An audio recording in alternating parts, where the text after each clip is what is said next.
Good evening. My name is Josh Robinson. I'm the president of this chapter.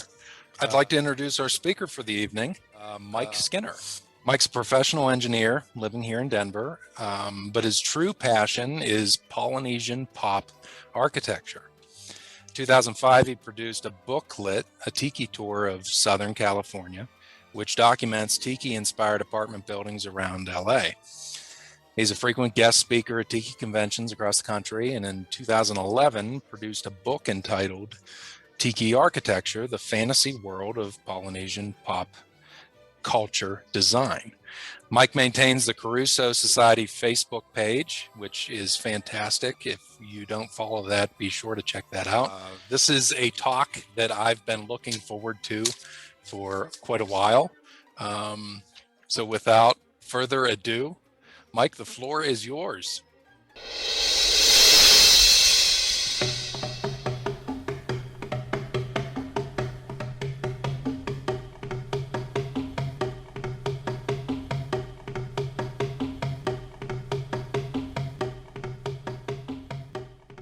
Thank you, Josh. Thank you, everybody, for joining us. And I see lots of my Tiki friends from Tiki conventions across the country from coast to coast. And Chris, I see you in Honolulu. For those of you that aren't here local in Denver, we're preparing for a snowstorm rolling in here on Friday. And they're forecasting up to 50 inches of snow on the top of Pikes Peak on Friday and Saturday. So we'll see what's going to hit us here this weekend. So the joys of springtime in Colorado. But as Josh pointed out, I'm going to talk about Tiki architecture. In the world of mid-century Tiki lifestyle, people are drawn to this world of Tiki and Tiki conventions because there's so many different elements of it. Some people are drawn to it for the music and the exotica music, current, contemporary, and old school. Some people are drawn to it for the fashion. Some people are into it for the cocktails. Some people are into it for the art. There's really a lot of different elements. I'm into a very small piece of it that's into the architecture. I like all of it, but the architecture is what really gets me excited. And I like to research the information about these and then share the stories. The last time I did this presentation was a handful of years ago at a Tiki convention in Fort Lauderdale, Florida at the Hukilau. And so I've updated it, put some new information in here. But today we're going to focus on tropical space age design, taking a look at the look of paradise.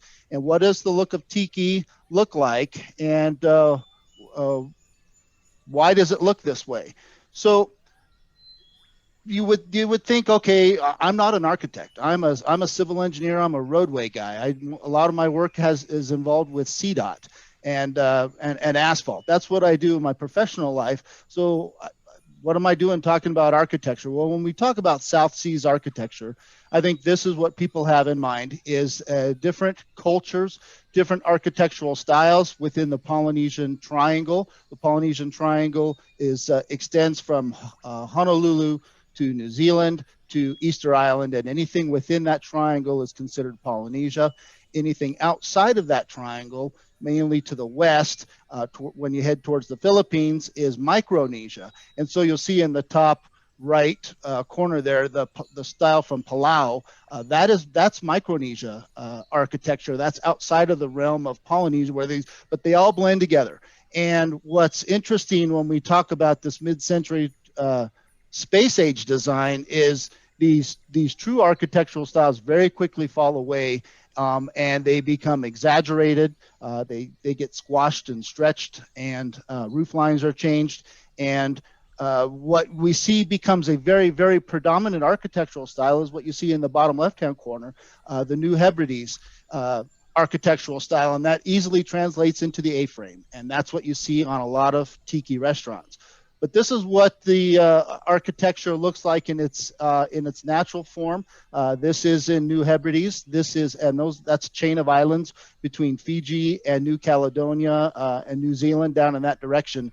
But this is what was tried to be emulated by some mid-century architects, and they took these designs and they exaggerated them, and they added a mid-century modern look to them, where they combined materials, and you had primitive materials, which was lava rock and bamboo and thatching, combined with steel and glass and fiberglass and plastics and breeze block. And this is the Kapu Kai in Rancho Cucamonga in San Bernardino area of California. It's a bowling alley. But they have these soaring A-frame entrances and with breeze block around the rest of the building. So this is very clearly a combination of primitive flavored architecture with mid-century modern architecture. Squish it all together, put it in a blender, hit frappe, and you come up with what we call Tiki style. This is what was actually built on the site. So they took the rendering. Look at the breeze block on the left-hand side of this picture. The Kapu Kai probably had some of the most ornate breeze block that was ever put on a building. It was really quite fascinating. It operated in 1962 through 1994. They hosted live entertainment. James Brown performed here. Louis Armstrong performed here in the bowling alley. And they had a cocktail lounge there called the Forbidden Sea. It was hit by a pretty major flood in 1969 and had a difficult time recovering. And then it was finally bulldozed down in 1994. Now, what makes Tiki architecture so successful is you'll notice the lack of windows on this building, and it keeps the outside environment and outside reminders outside where they're supposed to be. So when you come inside, it's very dark and dim, and because of the lack of windows. And that's a very common theme that we'll see as we roll through our presentation here. What makes Tiki architecture Tiki? And we can pin it all on this one man right down here in the corner, C.W. Dickey. He was an architect. He was born in Maui, and he lived there. And then he went to college. He left the islands, and he went to MIT, Massachusetts Institute of Technology, to study architecture. And he did that. He graduated as an architect. And then he practiced on the mainland for about 20 years before coming back to Honolulu. When he came back to Honolulu at the turn of the century, he was really disappointed that there was no specific architectural flavor in Honolulu. Most of the buildings at that time were colonial style. You know, the Moana Surfrider Hotel, the Iolani Plaza, Palace, and these other buildings were colonial style, and he wanted to create something that was uniquely Hawaiian. So this was his house. It's still standing there in Waikiki. It's on the Gold Coast. It was built in 1926, and he put what he called the Dickey roof on top of there. And what makes the Dickey roof stand out is it's got two different pitch angles. The top part of the roof is steeper, and then it starts to flare out at the bottom. And you'll notice over here, King Kamehameha V's beach hut in Waikiki, he modeled his roof style after King Kamehameha's beach hut there in Waikiki. That was the very first, what we would consider the very first Hawaiian roof line, and it was built there in Waikiki. It caught on like wildfire, and it went like crazy. And all the architects in Honolulu that were starting to develop properties went with this, what they called the Dickey roof, because it gave Honolulu its own unique architectural flavor, and it made something feel like it was South Pacific. So credit to Charles Dickey in doing this, and he really started it. Now, he passed away in 1942, so just at the beginning of World War II, so he never really saw what happened with it after World War II and how it expanded and exploded in the Polynesian pop culture. But here's examples of what happened. It became a caricature of itself, of the Dickey roof, meaning that there were just two different pitch lines on these roofs, squashed and stretched and become almost cartoonish. The top one there, the Trader's Inn in Ormond Beach, Florida. The bottom one there is the Walt Disney World Polynesian Resort in Orlando. Beautiful examples of what we would consider contemporary Polynesian pop culture. This architecture really starts to become effective when you have standalone structures, as opposed to just redecorating a building inside of a hotel or in a restaurant. But when you have a standalone structure here, this was the Islander in Stockton, California, and they sold fried chicken inside here. So the inside had not much to do with what they were doing on the outside. It was a very popular fried chicken joint, but you'll notice right at the very front bottom left-hand corner, there was a little bridge. So in front of the building was all sand, and you walked across a little bridge to go in and buy the chicken. But they had lines out the door because the place was so popular. And it was an existing building that they came in later and put this, here it is, a squashed version, stretched version of the New Hebrides A-frame. But this is when the architects got a hold of these traditional designs and started manipulating them, this is the fun that we started to encounter. Let's pop over to Los Angeles. This is Beverly Hills. This is on Restaurant Row. This was the Islander restaurant as you were driving down the street, and there were all kinds of high-end restaurants, very popular restaurants and dining. I found this postcard years ago, and it struck me. I said, I'm looking down there in the bottom left-hand corner, and those look like rickshaws. Are those really rickshaws? I didn't know. And then years later, I found another postcard of the structure when it really explodes and it comes alive at night when they light up the torch. And there's the rickshaws. And they actually had rickshaw service. So if you parked down the street or in the parking lot, when you came down the turn my laser pointer on here. So this was the entrance. You walked up this ramp over here. Then you came across, then you came up the other ramp, and you walked across the bridge, and you went in actually on the second floor of the Islander. But when you came out, you could take a rickshaw ride back to your car.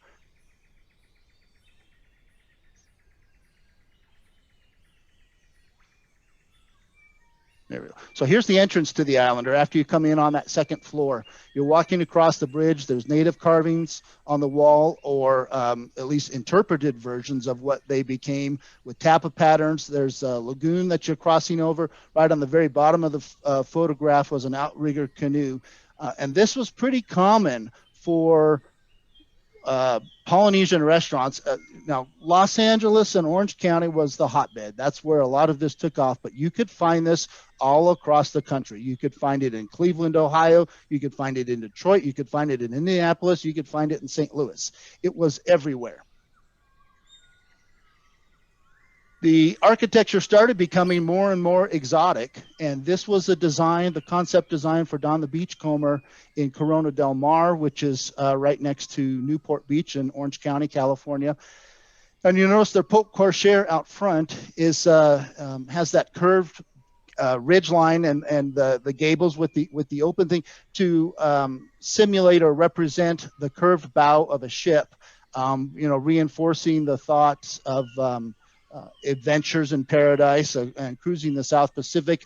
We'll see this shape again in a couple of other examples a little bit later in some structures that were actually built, but this was very common. And you can imagine as a kid driving in the back seat down the street, when you see a building like this or the Islander that was lit up at night with the torches, it burns an indelible image in your mind. You remember these things for the rest of your life, how elaborate they were. And you might have gone in and had a chicken teriyaki with some fried rice, and that was your exotic dinner for the evening back in the day. But they sure created a lot of memories. And the Tiki architecture was a big part of that because it set the stage before you even walked in the front door. Now, the architecture could also be a little bit funky.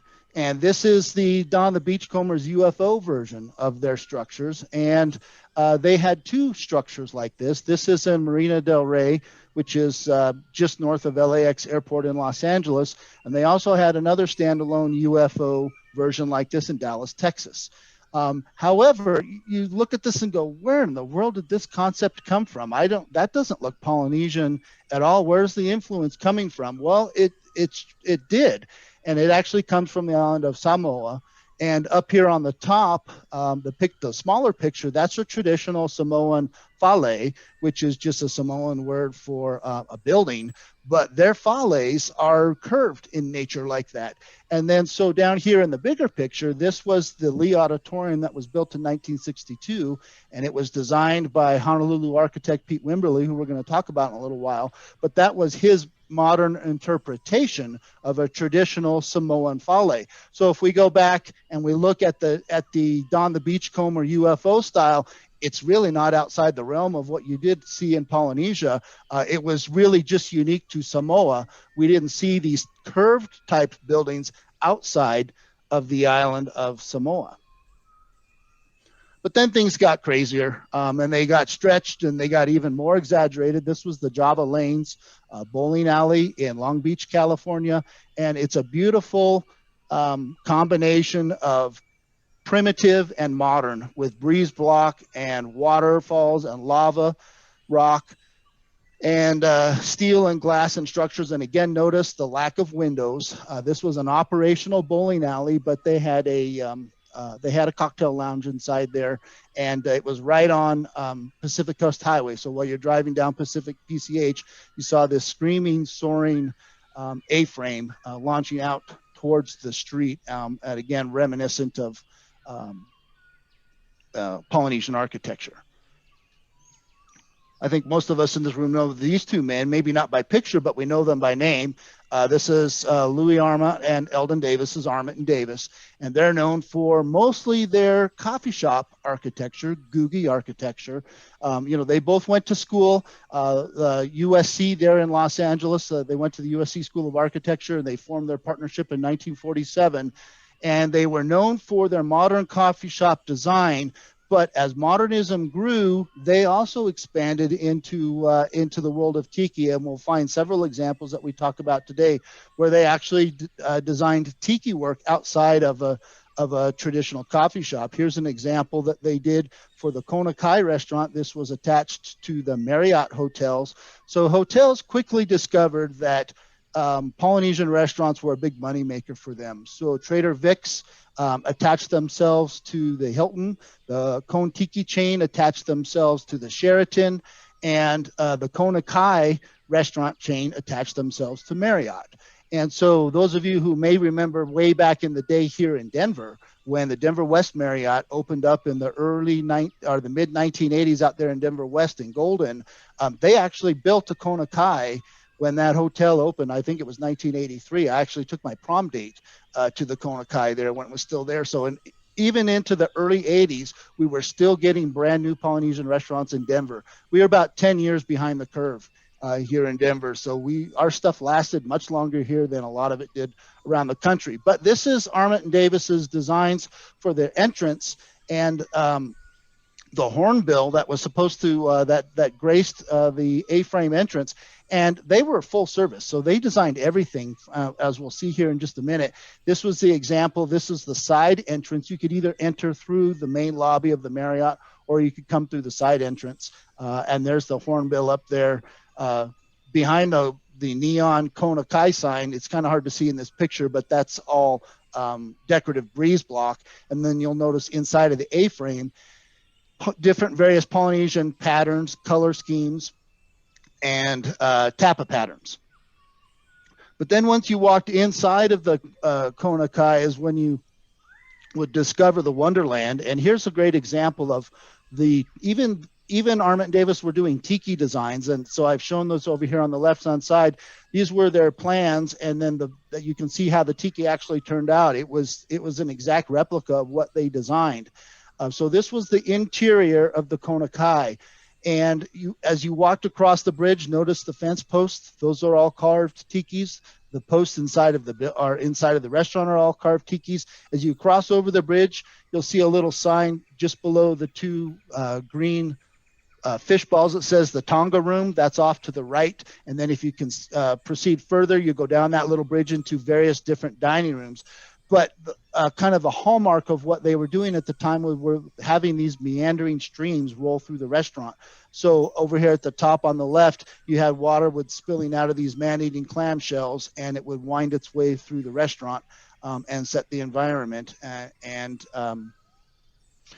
here you are in Pennsylvania. But it wasn't unique to these obscure designs. This is the Kontiki Hotel. It's no longer there on Van Buren Avenue in Phoenix. And they advertised themselves as a little bit of Honolulu in Phoenix. They opened in 1962. It was designed by Charles Alexander. And this roof line is it looks like he took two A-frames and he put them back together counter, upside down. You've got the soaring one on the roof, and then the one that looks like it's digging in to the ground on the other side. And he stuck them together and said, "That looks cool." And his client bought off on it, and it had a very interesting history, shall we say. On Van Buren is an interesting thoroughfare in Phoenix, and through the 80s, there were a lot of grunge rock bands, rock and roll bands that were staying there, and it started to develop a bit of a reputation. But back in the day, it was a beautiful site. Surprisingly, there are a couple of places that you can go here in the U.S. and still see some beautiful examples of tiki architecture. The best example, hands down, is San Diego Bay and Shelter Island. And this was a man-made island. It was dredgings from the United States Navy, because this is the Pacific Fleet is based there on Coronado Island Naval Air Station. And so when they were dredging the canal for the bay so they could get aircraft carriers, etc., in there, they had all these dredgings that they pulled up. So they made this man-made island called Shelter Island. And when they developed it, they very actively and specifically designed an architectural design style that all of the buildings on Shelter Island had to be developed in a South Seas architectural style. So they had to follow color designs, they had to follow architectural things, and this property was owned by the Port of San Diego, not the City of San Diego. So they have their own design documents. This is one of the best examples. This is Humphreys Half Moon Inn, which opened in 1965. Again, it's that curved ridge beam, which is reminiscent of a sailing ship and a bolt hole. But if you look across the rest of Shelter Island, this is a yacht sales store. It's just this little tiny 7-Eleven sized building, but every building on Shelter Island looks like this. This was the Tahiti Restaurant. This was designed by Arma and Davis, and this was the restaurant that was right next to and still standing right next to Humphreys Half Moon Inn. And at the time, it was called Le Escale. It was a high-end French restaurant, and now Humphreys uses it for special events and banquets, and they have an outdoor concert series next door. But just another beautiful example, and this building still stands today. That big exaggerated ridge beam that sticks out of the ceiling, that's been chopped off a little bit, but part of it is still there today. This building is still there today, the Shelter Island Inn. It's been bought by Best Western, but they've maintained the style and this Port Corsair and all the rest of the buildings. So they've embraced this and continue to have it in place. Now, in 2007, there was a historic context statement that was submitted to the state of California, their Office of Historic Preservation, asking to designate the entire strip of Shelter Island as a historic district and all of the buildings within it. And it didn't pass, but they actually left it up to individual buildings if they wanted to do that. And I don't know what the status of it, and that was 15 years ago at this point, but they were trying to designate the entire island. That property has become so valuable now, the property owners don't like to be saddled with these historic designations on them. So that's a topic that is near and dear to Docomomo, and how do you work with property owners that have historic properties that when their land is very valuable. So let's talk about the funky side of tiki architecture, the tropical space age side of it. And this is DeSoto Brown. He's an acquaintance of mine, and he is the collections manager for the Bishop Museum in Honolulu. And he came up with the term. I have to give him full credit for this. He came up with the concept of tropical space age, and he defined it as it's a contemporary island idiom merging the jet age with the tropics.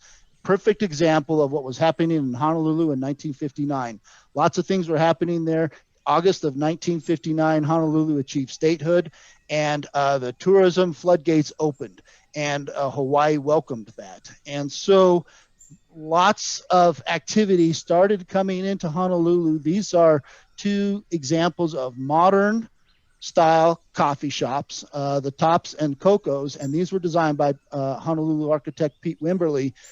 The Coco's design was reminiscent of a squatch and stress, but volcano type style. That was the inspiration for Coco's. Tops was just a traditional Googie style architecture, and when you looked inside there, it's really hard to see in that little postcard, but they had this fantastic circus clown oriented mural on the back wall. You can kind of see it in the glass windows there, kind of scary, but it's the merging of Fred Flintstone and George Jetson. And Alan Hess described this. Those, you know, the Googie architectural historian said, Fred Flintstone and George Jetson could meet up over a cup of coffee when we're talking about tropical space age architecture. So we could see either one of them working in this environment. And it was reflected in Tiki architecture too. Here's artist Troy Pavia of Lost America, a website that documents old buildings across the West, and his 3D modeling concept of what a tropical space age resort might look like in outer space if the Jetsons were participating. But the Tiki side of it doesn't look out of place. The two of them fit together perfectly. Well, we also saw some examples of this in 1964 at the New York World's Fair. This is the Philippines Pavilion, and they focused more on the mod side of building materials, steel and glass, as opposed to bringing any of the primitive, but they have certainly embraced the modern element of a tropical locale. That's the actual building as it was constructed for the Philippines. Another crazy example of George Jetson style architecture can be reflected in Waikiki. And this was a hyperbolic paraboloid, and we'll talk about this here in a minute. This was the Waikikian Hotel, and that building sits on it rests on two anchor points. One of them is right in front of it. It's that kind of hexagonal concrete pad, and then there's the exact same thing on the opposite side. Those are the two anchor points. The two pieces that you see on the left and right were just there to stabilize it a little bit, but structurally it balances just on those two pieces. We'll tell a story about that in a minute. But as we continue to explore the world of space age architecture, you think there's no way a Tiki building is going to ever look like this. Well, something came pretty close. Here we are on St. Petersburg Beach in Florida back in the 70s. And you notice the outside elevator that runs through the porte cochere. You could take that up to the 10th floor, and that whole top floor was the Bali High cocktail, or the Bali High restaurant, and then the very top of it, above the restaurant, was the revolving Mai Kai cocktail lounge. So this was a Tiki-themed tropical space age design right on the coast, the Gulf of Mexico in St. Petersburg. So you really did have these mishmashes of style, but they work if you're a fan of modern architecture. Let's go back to Southern California again, a catalyst of really what so much happened there. And if we look at poolside home living in Downey, California, gracious living in Downey, we see palms, we see pool, we see wood shake shingles on a roof, which is really a hallmark of that Southern California ranch style. And the Polynesian influence very quickly became the go-to style in Southern California. Planned for a more pleasant way of living, go Polynesian. Now, the bottom picture here, the Kalua home, this design is in Woodland Hills, which is in the valley in California. But the other picture there, the sharper picture, that's what they call the concrete home, and that's in Tampa, Florida. It was built entirely out of concrete, including the roof shingles, so it would be hurricane proof.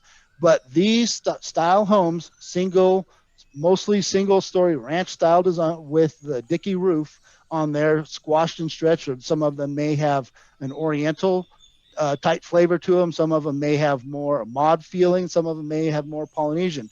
But this became the go-to architectural design style starting in California and just caught on like wildfire and went across. I think we can trace the roots of this entire design to this one house. Surprisingly, I think it all starts at this one house. It was called the House of Hawaii. And what's interesting about the House of Hawaii, when you look at the house, there's nothing that exciting about it.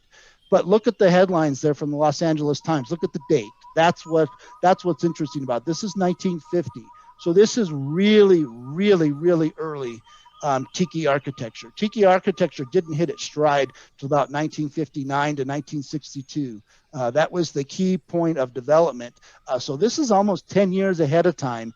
And they made a big deal about this house that was built by Ivan Wells and Sons. They built it in Beverly Hills, and they put it on the market, and it sold for just over $100,000 in 1950. And people went cuckoo for Cocoa Puffs over this house, and it caught on like wildfire. Now, this was a custom home in Beverly Hills that went for $100,000 in 1950.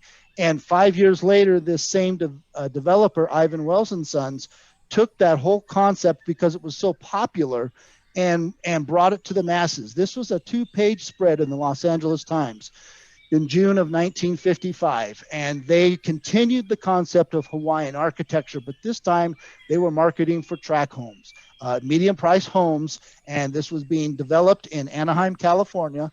And Anaheim is important. We'll talk about that here in just a minute, but this is a full 2-page spread, and the date on the bottom is important. So just remember, we're talking about June 5th, 1955.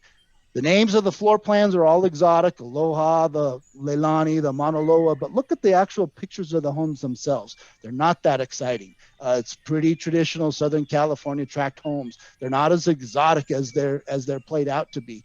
So they dropped the ball a little bit. I mean, this was a marketing push, but this development, which was called the Hawaiian Village, was so popular they couldn't build the homes fast enough. They were selling them so fast. So they started a second phase of them, and they called them the Waikiki series, and they added a lot more Polynesian flair to round 2 of the homes. But here's how they marketed themselves. Stop and see the Hawaiian Village in Anaheim. So there's the map that they ran in the Los Angeles Times. There's the Hawaiian Village. But why is this so important? Because it's right off the 5 freeway. There's the Santa Ana Freeway, and a mile and a half to the north of the Hawaiian Village was Knott's Berry Farm.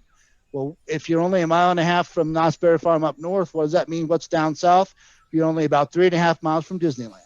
And Hawaiian Village opened in June of 1955. And those of you who might know, Disneyland opened in July of 1955. So they're here. Anaheim is about ready to explode a month later when Disneyland opened up their gates. And it became a hotbed of commercialism and development and tourism. There are better examples of this residential style of homes. So if we pop over to Mesa, Arizona, this is in the Apache Country Club Estates. It's a golf community. In 1961, my favorite part of this house is the wood shake roof. And then notice the wrought iron on that half wall that opens up into the garage. This house is still standing. I went and took a picture of it in 2018, and here it is. We know it's the same house. All they did was enclose the garage, that half wall, that rock wall. They put some board behind that, but the wrought iron is still in place. So it's a beautiful example. And next time you're in Phoenix, you can go check out the Apache Country Club. But that's not the only house in there. There's lots of, and these were all custom homes that were built in the subdivision there. Lots of examples of this top one with the open lattice is more of a kind of a Chinese modern type feel, and then the A-frames on a couple of other ones. But it has the perfect example. You'll never find another example as good of a tiki home, and it's one of a kind. You've got this guy that's still standing there in the Apache Country Club. I took this picture in 2018. I was standing on the sidewalk, taking picture after picture at every angle I could of this house. It's really quite spectacular, and drew the attention of a bunch of neighbors, and they were asking me what I was doing, and I told them I was just taking pictures of the architecture, and they gave me the stink eye. They're ready to call the neighborhood patrol. But what a beautiful house, and it's still standing.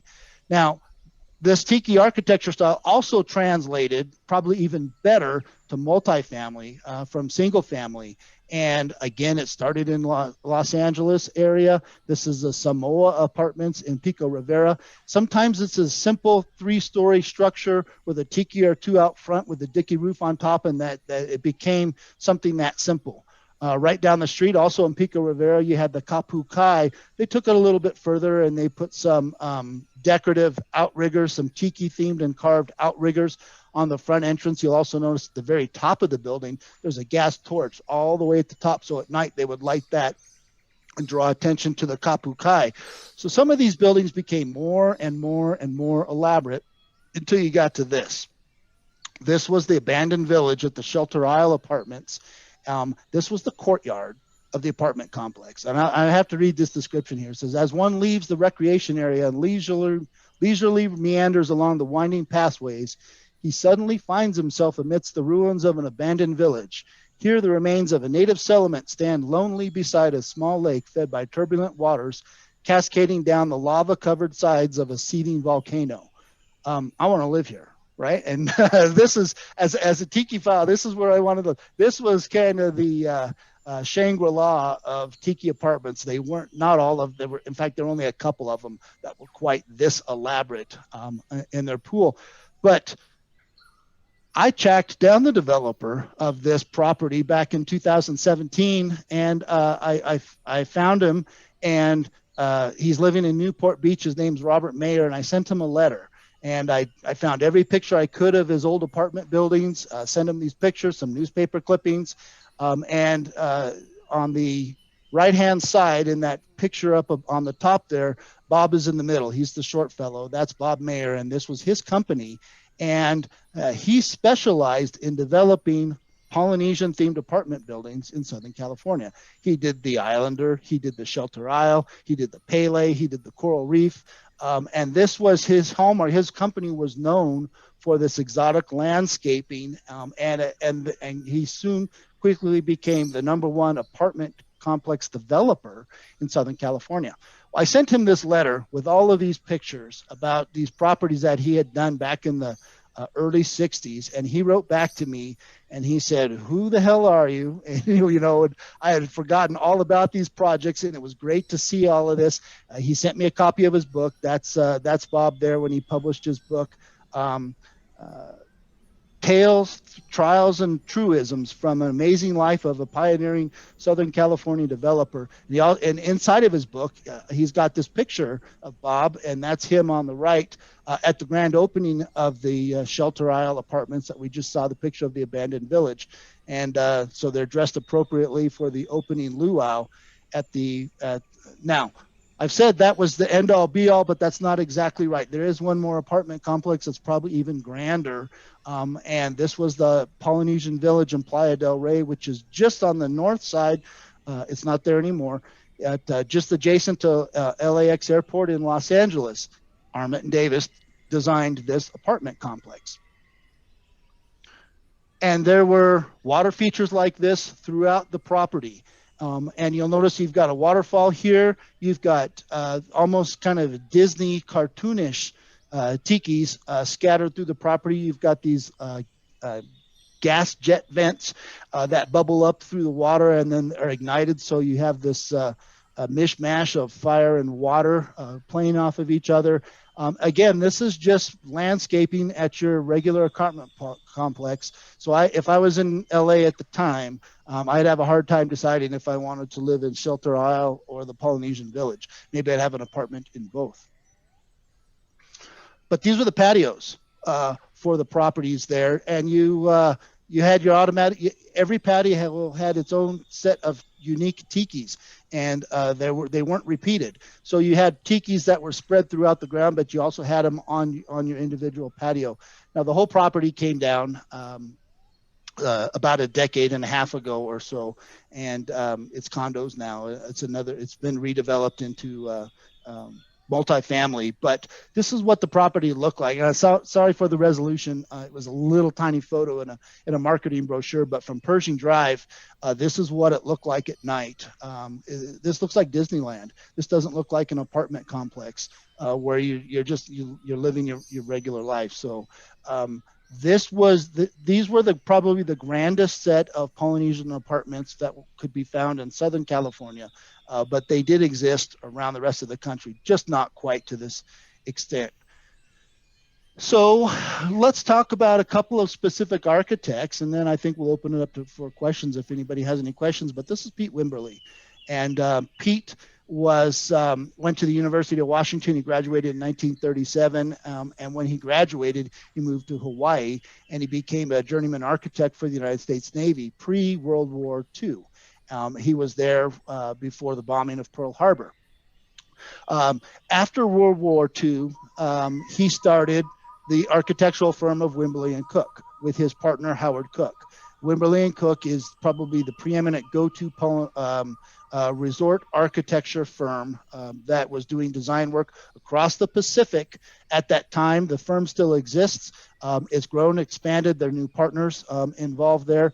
But Pete was the driving force. He was the architectural inspiration. And the way he described it was, I would pencil scratch up these kind of fairy tale drawings like we're looking at here of the Waikikian, and then he would give them to Howard, his partner, and then it was Howard's job to translate the concepts into architectural drawings. So Pete was more of the creative side, and Howard was more of the okay, let's make it work now. How do we do that? Now Pete embraced the tropics. He hated air conditioning, and the air conditioning that he had in his office, he put cardboard vent over it.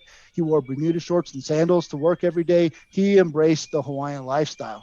Now, he also embraced that in some of his designs, which may be part of the flaw of why the Waikikian didn't survive very well, because he wasn't a believer in air conditioning, because you've got the tropic trade winds that blow across Hawaii. So he just thought if people, all they had to do was open their windows in the Waikikian and they would have a tropical breeze.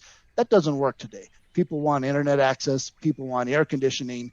And when the Waikikian closed in 1997, pre-internet at the time, people loved the idea of the Waikikian, but the reality of it was kind of past its day.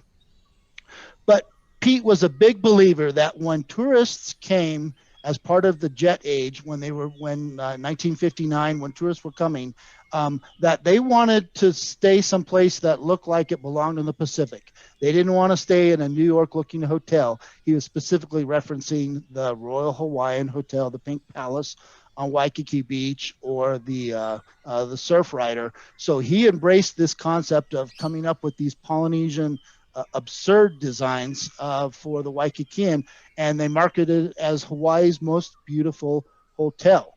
Now, here's where we're going back to that. It was called the Hyperbolic Paraboloid. This was front and page news in Honolulu at the time, because there had never been a structure built like this, and the architect or the structural engineer didn't even know if it was going to work.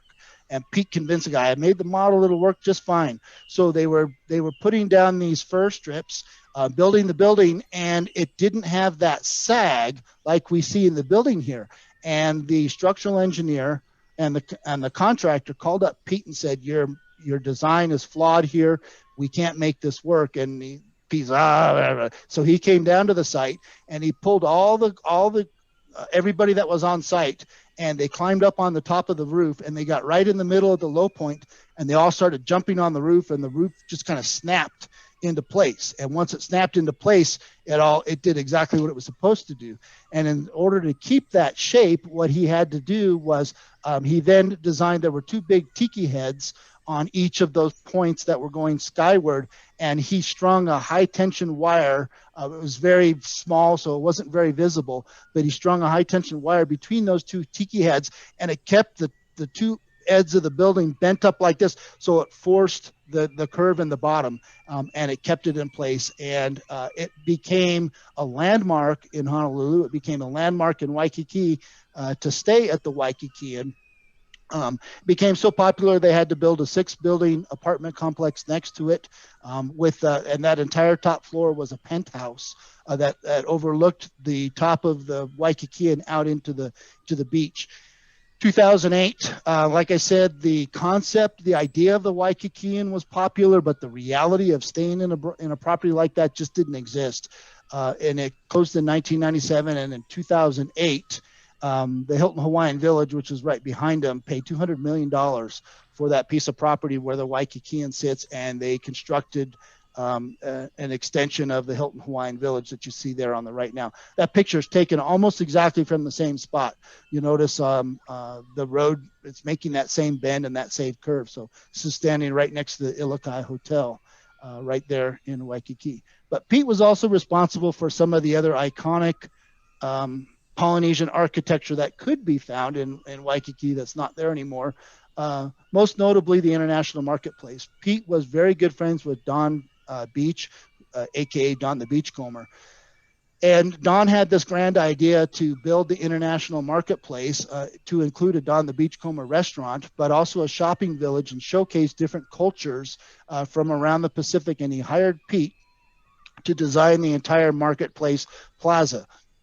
So it opened in 1957, and it was the go-to spot for decades in Honolulu before it just was closed and redeveloped a couple of years ago. But if you were to ask Pete what was his favorite project ever he worked on, he would tell you this was one of his favorite projects. This was the Kona Hilton. This is on the Big Island of Hawaii, and this was more kind of Hawaiian brutalism style as opposed to a traditional Polynesian design. But the main dining room had these beautiful Polynesian obelisks almost that stand up that look like they're supporting the roof. And I found a picture of those during initial construction. They actually had to pour those first, and then they built the building around them. And those things are still there.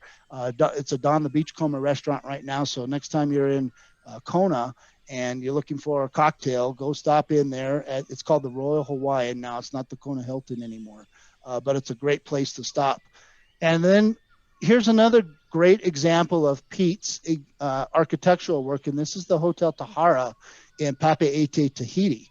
And so it has this soaring 5-story new Hebrides style design, which is kind of funny because that's not Tahitian design at all. That's from a different part of the Pacific, but they built it there. And to put it in perspective, that tiki that's standing out front, that's a 26-foot tall tiki that was carved by Ed Crispin from Oceanic Arts.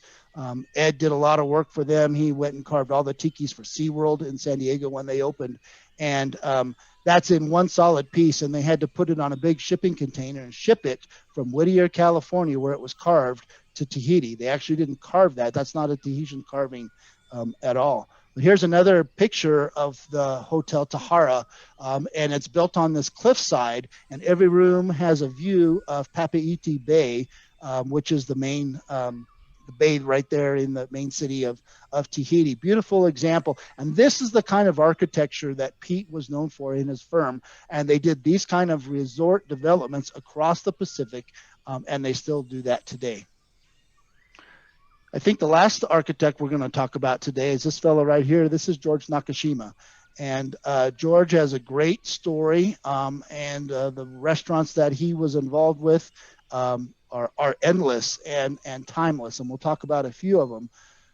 George got his start working for another famous mid-century modern architect. He started working for Welton Becket in Los Angeles, and Welton Becket was responsible for a lot of the iconic structures in California. Welton Becket was also personal friends with Walt Disney, so his firm was hired to design some of the hotel structures at Walt Disney World, including the Polynesian Village. And so George was involved there. And at that time, Welton Becket was marketing themselves as a total service architect. So they would design from the building to the menus to the cocktail napkins and everything included. It was a one-stop shop if you wanted to do that. And George was a designer for them. He started He started as a draftsman and worked his way up in the company. His work became so well known that he got poached away by this man right here. This is Stephen Crane, who was starting his own chain of Polynesian restaurants, Stephen Crane and Associates. He started with his Luau restaurant in Beverly Hills. They went on to have success and developed the chain of Kontiki restaurants for the Sheraton Hotel, etc. So this is Steve and George going over a concept for the Kontiki in Portland at the time that he was designing.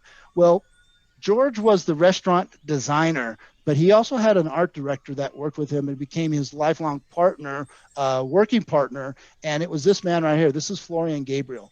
And Florian was an art director, and here he is standing in front of the Mauna Loa in downtown Detroit when it had its short-lived time span. But when Florian came to interview for his job with Stephen Crane and Associates, Stephen said, "Okay, here's what I want you to do. I want you to go to the Trader Vic's inside the Beverly Hilton, and I want you to sketch what the inside of that restaurant looks like."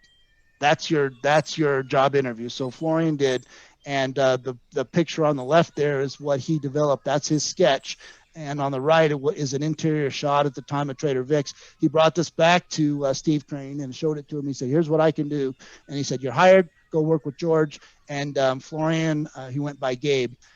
Florian and George had a very long career doing all kinds of work for Stephen Crane. And then outside of Stephen Crane, they were involved with the Mai Kai. They were involved with the Mauna Loa in Detroit. And then ultimately, George was also involved with the Honolulu Hotel, which is the home, used to be the home of Tiki Oasis in San Diego. So we got a couple more slides here, and then we'll wrap it up. This is an example of some of the work that they were, George and Florian were doing for Stephen Crane and Associates. They weren't doing the draftsman side of this, but the concepts, doing the concept art and then having those visually put together for development. One of the very popular trends at the time was to have these rounded A-frames, but to have a pictorial type mural on the inside depicting some type of story that you might want to tell in your restaurant. Trader Vic's took that concept and ran with it, and they put that on the entrance of every one of their buildings. The building on the left here, this is at the Caribe Hilton in San Juan, Puerto Rico, which was a short-lived Trader Vic's. And you'll notice they have a mural in there telling some kind of story about the South Seas, and there's ships and volcanoes, etc. The building on the right is their property, their standalone property in Scottsdale, Arizona. Now, the building code in Scottsdale, Arizona at the time in the mid-60s was very, very strict. And at that time, Scottsdale marketed themselves as the West's most Western town. And there was no way they were going to have a standalone Trader Vic's Polynesian style on downtown Fifth Avenue, downtown Scottsdale. And the only way they were able to build the Trader Vic's was they kept the Polynesian style architecture. But if you look closely, and I have a better picture, but I couldn't find it this afternoon to put together. If you look at the murals, those are all cowboys and Indians. There's no Polynesian story there. Those are all cattle rustlers and outlaws, and they're telling the story of the Wild West. And that was the concession that Trader Vic's made, and City Council bought off on it. So that was the only one that was like that. But it's a kind of an interesting piece of bar trivia that had a totally different story. There were also some other interesting pieces of design. This is getting back to what George and Flora were doing. This was at the Kontiki design in Portland, where they had a pool with the waterfall spilling down. But up here in the very top, you'll notice it says the sacrificial altar with those three funny looking shapes. Those are tikis. That was their note or their design on architectural plans. That meant tiki. So sacrificial altar, what does that mean? Well, they have a picture of it on their matchbook cover. And here it is what a sacrificial altar looks like. And with the Tahitian cannibals telling the story. And my friend Sven Kirsten is getting ready to do a presentation next month at Arizona Tiki Oasis. And he's going to do an entire presentation on just these three fellows right here, the story of the Tahitian cannibal carving. So that ought to be interesting. So we've had an interesting talk here for the last 52 minutes. We looked at Arma and Davis and their involvement and what they've done with Polynesian, George Nakashima and his partner Florian Gabriel, Pete Wimberly down here on the bottom, and then it all started with the man down there in glasses, Dickie, with his invention or design of the Dickie roof. But the architecture that we know and love today, Tiki architecture, these men right here on this page had a big piece of what we did. So I want to say mahalo to these men, and and the work that they did. So in my last closing slide, I'll say, if you liked my stories today, follow me over on Facebook. As Josh mentioned, I administer the Caruso Society page, and some days I just put fun pictures up there. Sometimes I put history lessons, but if you want to stay in touch, that's the best place to find me. And any other upcoming events or symposiums, Tiki seminars, I always put all that news and information on the Caruso Society. So that's the best place to stay plugged in. So with that, I want to say mahalo and thank you to Josh for allowing and inviting me to present for you guys tonight. Thank you. Well, thank you so much, Mike. Let's hear a round of applause for Mike. Incredible.